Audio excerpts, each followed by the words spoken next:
Gênesis, capítulo 38. Na mesma época, Judá separou-se dos irmãos e associou-se a um homem de Adulão chamado Hira.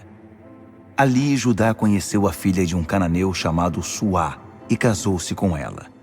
Eles tiveram relações, ela engravidou e teve um menino chamado Engravidou outra vez e teve outro menino chamado Onã. E teve mais um filho, a quem deu o nome de Selá. Quando ele nasceu, eles viviam em Quezibe. Judá conseguiu uma esposa para seu filho mais velho. O nome dela era Tamar. Mas filho mais velho de Judá, cometeu uma ofensa muito grave contra o Eterno, e o Eterno tirou a vida dele. Então Judá disse a Onã: "Vai e deite-se com a viúva de seu irmão. É obrigação do cunhado manter viva a descendência do irmão." Mas Onã sabia que a criança não seria dele.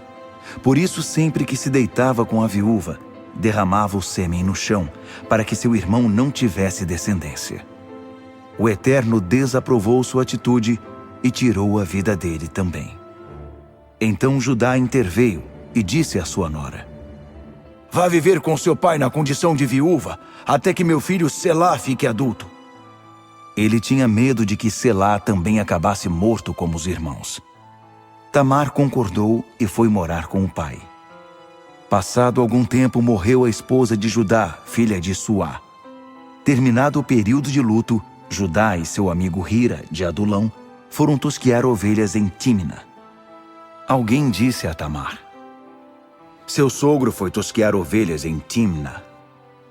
Ela tirou as roupas de viúva, pôs um véu para se disfarçar e sentou-se à entrada de Enaim, que fica no caminho para Tímna. A essa altura, Selá já havia crescido, e ela percebeu que jamais iria se casar com ele. Judá viu Tamar e supôs que fosse uma prostituta, porque ela havia coberto o rosto com um véu. Ele foi até onde ela estava e disse: "Quero deitar com você." Ele não tinha a menor ideia de que falava com sua nora.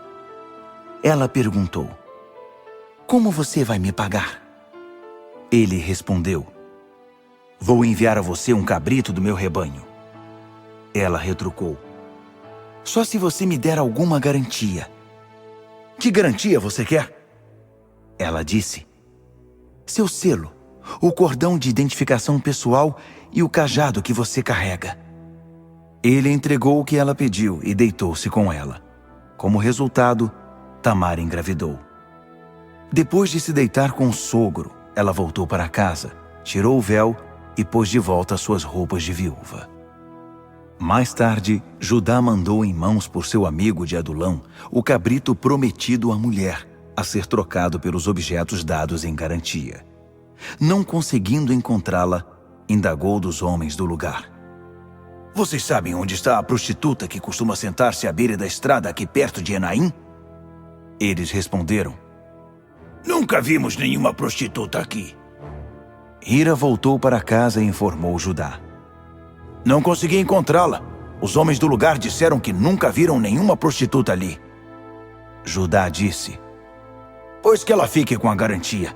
Se continuarmos a procurar, vamos virar piada na cidade. Já cumpri minha parte do acordo, enviando o cabrito, mas você não conseguiu encontrá-la." Cerca de 3 meses depois, vieram contar a novidade a Judá. "Sua nora bancou a prostituta e agora é uma prostituta grávida." Judá, enfurecido, ordenou aos gritos: "Tragam-na para fora e queimem-na viva!"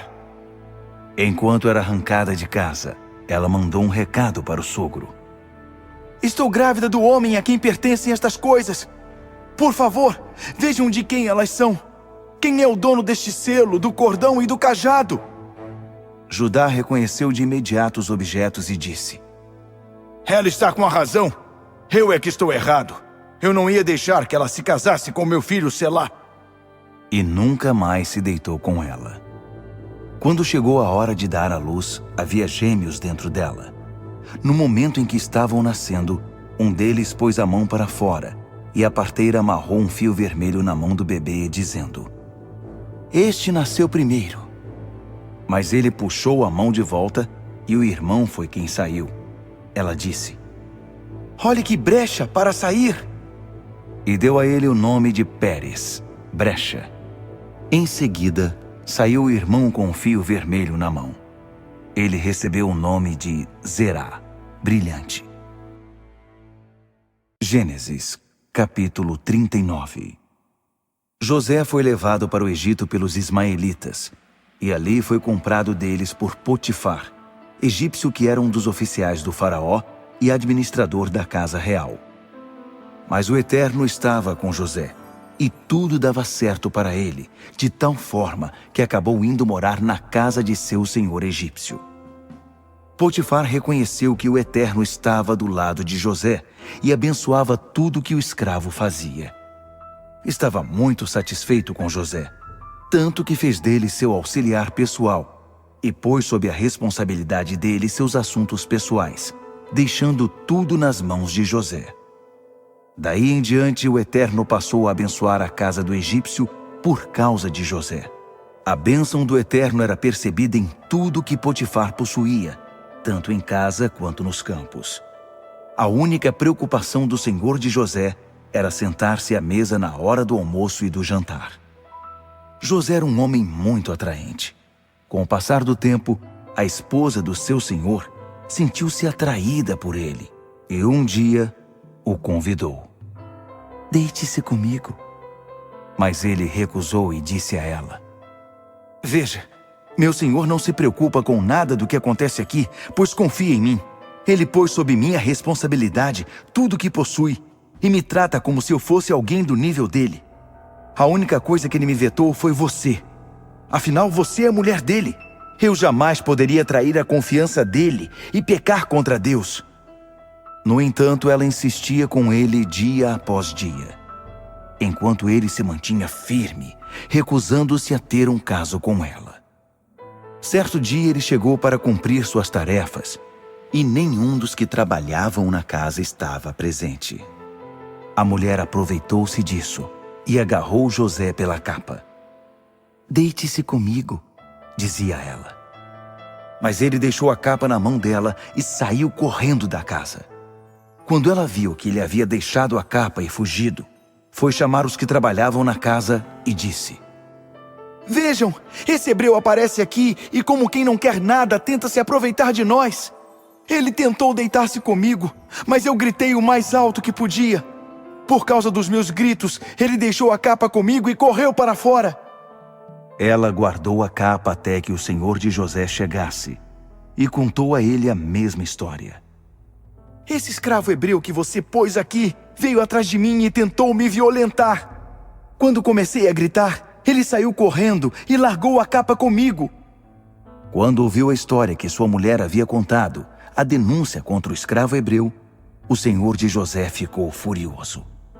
Ele mandou buscar José e fez que o trancassem na prisão, na qual costumavam ficar os prisioneiros do rei. Entretanto, mesmo na prisão, o Eterno ainda estava do lado de José, e a bondade divina garantiu que ele ganhasse a simpatia do chefe da carceragem, que fez de José o responsável por todos os presos, o administrador do complexo penitenciário.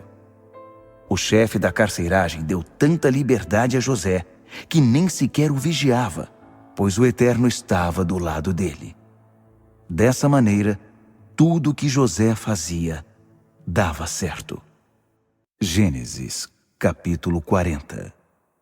O tempo passou, e aconteceu que o copeiro e o padeiro do rei do Egito ofenderam seu senhor, o rei do Egito. O faraó ficou furioso com seus 2 oficiais, o chefe dos copeiros e o chefe dos padeiros, e os pôs sob a custódia do capitão da guarda, na mesma cela em que José estava. O capitão da guarda deixou José responsável por atender às necessidades deles. O copeiro e o padeiro do rei estavam detidos havia algum tempo, e os 2 tiveram um sonho na mesma noite, cada sonho com um significado. Quando José chegou de manhã, percebeu que eles estavam aborrecidos e perguntou aos 2 oficiais do faraó, que agora eram seus companheiros de prisão: O que aconteceu? Por que estão com essa cara abatida? Eles responderam: Cada um de nós teve um sonho, mas não temos ninguém que nos explique o significado. José retrucou: Por acaso não é de Deus que vêm as interpretações? Contem-me os sonhos. O primeiro a contar o sonho a José foi o copeiro. No meu sonho havia uma videira com 3 galhos na minha frente. Ela brotou, floresceu e produziu uvas que amadureciam nos cachos. Eu estava segurando o copo do faraó. Então peguei as uvas e as exprimi no copo e o entreguei ao faraó. E José disse: A interpretação é a seguinte: os 3 galhos são 3 dias. Dentro de 3 dias, o faraó vai tirar você daqui. Você vai ser reintegrado a seu posto e vai servir a taça ao faraó do jeito que costumava fazer quando era o copeiro dele. Mas não se esqueça de mim quando as coisas estiverem dando certo para você. Fale de mim ao faraó e tire-me daqui. Fui sequestrado na terra dos hebreus e agora estou preso sem ter feito nada que justificasse eu ter sido jogado neste buraco. O chefe dos padeiros percebeu que a interpretação de José havia sido boa e disse: Meu sonho foi assim.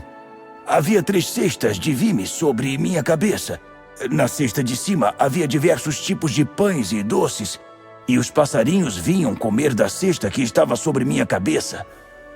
José disse: A interpretação é a seguinte: as 3 cestas são 3 dias.